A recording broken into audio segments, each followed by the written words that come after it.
always good to have somebody. So that is Mr. PD Rai and Mary Houghton walking on the MG Road. That's it. Mary, come. Yeah. We could take a photograph together. Well, this is a video, and you are going to explain to us on camera what MG Road looked like and how the transformation was achieved. All right. I have a photograph of an MG Road of 1954. 54.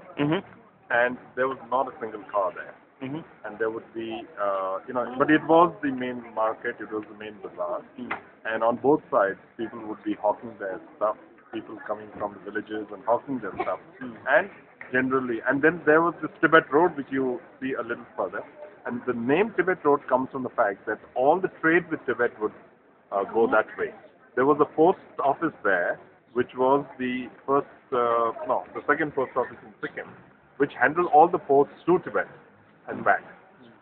Furthermore, there was a corral, because all the mules that would be used to take the stuff to Tibet and back. And a lot of Tibetan traders would be around.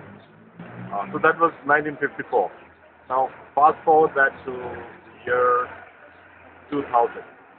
This was known more as a taxi stand, with all the yellow taxis standing parallelly parked as best as they could, with very little space for people to enjoy the MG Marg.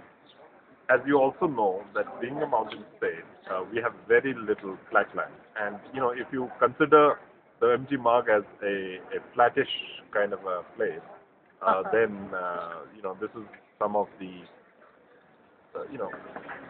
very little spaces, flat spaces that we have in our state.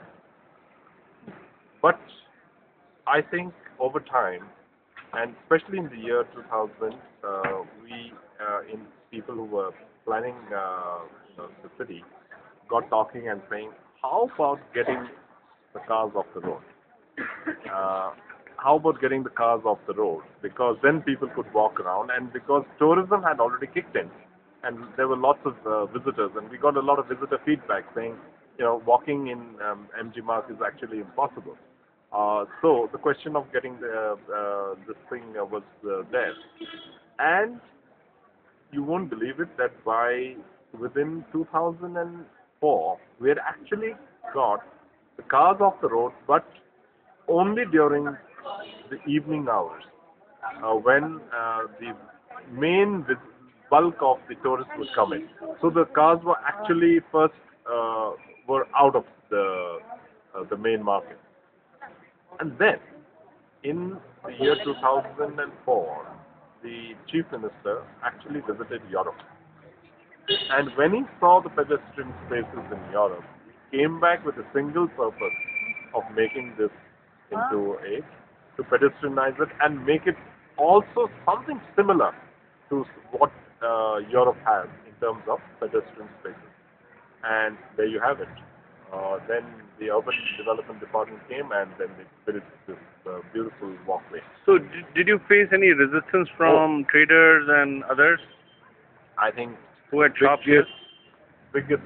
I don't think there was any major resistance from any other pocket, but from the traders who had a stake because they had their shops, and they felt that by the time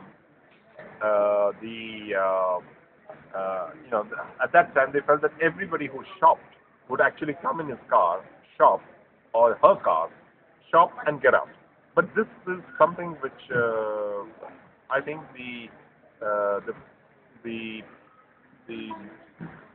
MLA of Gangtok, the legislature who represented Gangtok, he did a lot of hard work, doing a whole series of meetings with the people and convinced them that this is something we need to do, and then finally they acquiesced. So you will find that all the water pipelines went underground, all the telephone wires went underground, all the electrical also went underground. And today, I think they are not only joyous about it, they also feel that their children are breathing cleaner air. And less of them have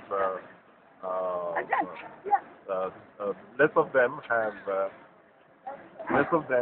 have you know asthma and other places. Actually, life. So that's the way it is. So it's had a huge positive impact. And you yourself, the first time you saw it, Vijay, I remember you being elated. Absolutely. Because, Yes. and you remember we came and we also broke 2 bottles of